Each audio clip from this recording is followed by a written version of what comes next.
Hi, I'm Kerry Doyle with Doyle Law Group. Another common question that I get is, what is legal custody? So quick clarification first. Nevada has two parts, physical custody and legal custody. Physical custody is the schedule that the child spends with each parent, or parenting time, it's sometimes called. Legal custody is decision making, things like education, non-emergency medical care, religious upbringing, other major choices for the child. In Nevada, joint legal custody is the preference.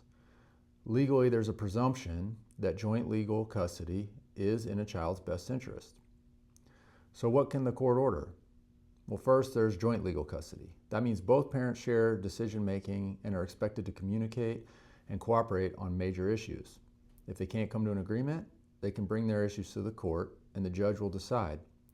The most common one I see is where the child goes to school. The second option is sole legal custody to one parent. That means one parent has the authority to make all the major decisions. The situations I see this in the most are where one parent is completely unavailable, where one parent makes everything difficult and won't agree to anything, even the smallest things, or one parent is just not a safe parent. Third, a court can order a modified version of joint legal custody. So sometimes the court will order joint legal custody on everything but one topic. One parent can make the final decision-making call on like education or medical decisions after certain steps are followed. The idea there is to reduce repeated deadlocks while still keeping both parents involved.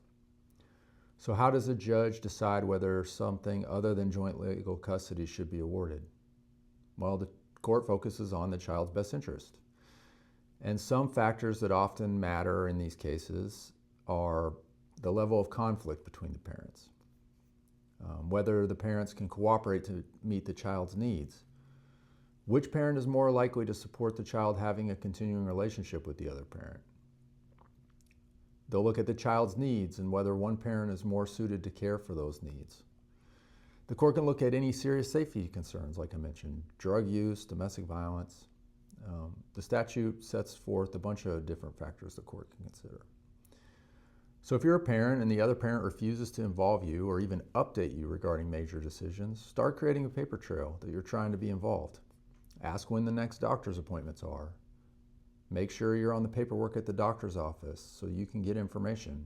Go to the school and make sure you're on the paperwork there so that you can have access to grades and school events. Just don't make the messages accusatory or start name calling.